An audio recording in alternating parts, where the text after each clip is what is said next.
Thanks for tuning in. Hope you guys are doing good. I am doing an Xbox One zombie controller review. This is my first Xbox One Scuf controller. I did own an Xbox 360 Scuf controller, and that was the Animal. But this one, this paint job is sick, you guys. As you guys can probably see in this video, they really went all out on this paint job. I did get a lot of bells and whistles on this controller because I bought this thing with the intentions to do a review video. I got the 4 paddles, which is X, Y, B, and A. And the reason I did that is because they did not have the remappable button. If they did, I would have probably just went with 2 paddles and just remapped the paddles to whatever game I'm playing. But they didn't, so I got 4 paddles. I did get the Scuf grip, which kind of looks like splattered paint, but it is amazing, you guys. It feels great. It makes the controller feel a lot more expensive, and it should, because you're spending a good amount of money when you get when you get the Scuf controller. So I highly recommend, if you're going to spend 160 bucks on a controller, spend $10 more and make it feel like it's actually worth that much money. This is what comes in the box. You have your settings to set your trigger stops, and I will show you guys kind of what this is on the video. I'll show you guys in a second. I will take the cover off so you guys can see where the bolts are. It comes with 2 AA batteries, Duracell, not some off-brand, which is pretty awesome. You got the hex wrench, which is one of the things you will need if you decide to adjust your trigger stops. And this right here, you guys, is what is going to take off the side panel so you can get access to the screws that you need to adjust if you plan on moving your triggers. And this right here is an Allen wrench, and all this stuff came in the box, you guys. That's something you will need to adjust the trigger stops also, but this is what the box looks like. I took everything out because I didn't want to waste time unboxing it all. So this is what it looks like. Pretty much the same as the 360 packaging. Nice foam. It'd be really hard to damage this controller in shipping. They do a great job as far as that is concerned. But what you want to do is you want to take your cover remover tool and stick it in this crease that you guys can see, and just push down really hard, and it'll pop right off. Once that's off, you can get to the screws, and the screws are going to be by the trigger, you guys. There's 2 of them, one for the Allen wrench and one for the hex. The one for the Allen wrench, you guys, is going to be right here. It's pretty small, kind of hard to see. Hopefully this video is helping you guys figure out where it's at if you decide to do this. I'm not going to turn these at all, you guys, because I like where the stock setting is, how you get it when it comes to you. The stock default setting, however they set it up, is perfect. But these are the 2 places. This is where the hex goes, and just read the directions if you decide to do that, but it's not that difficult.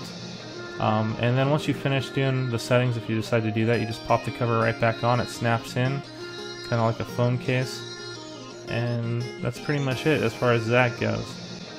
Pretty simple. It's like nothing ever happened.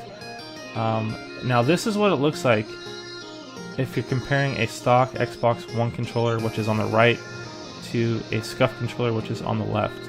They look the same when they're fully extended, but when you push them in, as you can see on the right, the stock controller goes in a lot farther, and that's the biggest difference, you guys. The Scuf barely goes in, and that just makes your reaction time a lot faster with first-person shooters. I mean, it's amazing. If you've never had a Scuf controller, that makes a really, really big difference.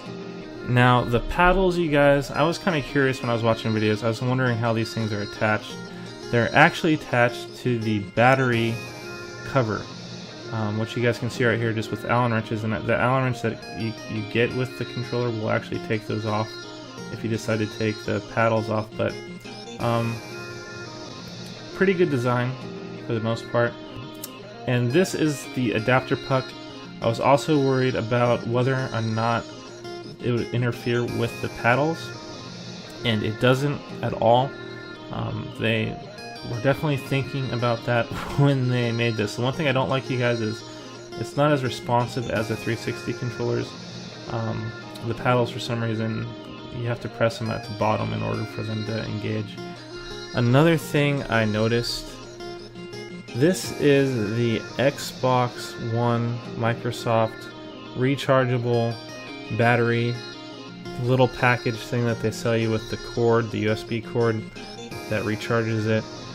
It's like 26 bucks. I bought this thing right when I got my Xbox One, and I thought that it would work in this, but the problem that I was having with this Scuf controller, because they have the screws holding the paddles, you cannot put the cover on. This battery is too thick. The cover will not go on with this Microsoft battery. So you can't use the Microsoft rechargeable battery, and that to me is really, really lame. And I'm surprised not a lot of people have noticed this.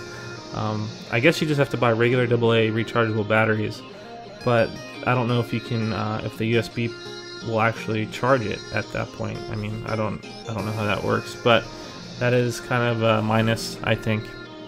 And this is the buttons, you guys, if you're curious what those look like. After you slide the cover on, you can just, that's how it kind of works, and that's why the paddles are less responsive.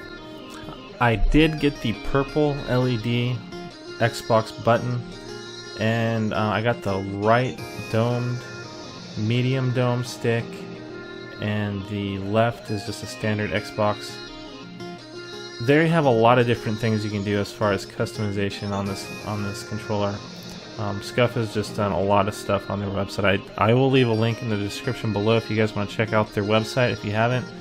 There's only a couple things that I don't like about this controller. I don't like how it's not as responsive on the paddles. You have to press them at the very bottom, but your hand kind of sits well in this controller. I mean, you guys can see right here, it's not that big of a deal. So that's one minus. The other minus is obviously the battery, the Microsoft battery not fitting in correctly. And that's pretty much it, you guys. Other than that, it's a great controller. The only other thing I would say is from the time I placed my order, it took a month to get the controller. They're really, really slow as far as shipping goes. So I guess there's three things I didn't like. But it's a great controller. Other than that, I just wanted to tell you guys everything as far as my opinion on it.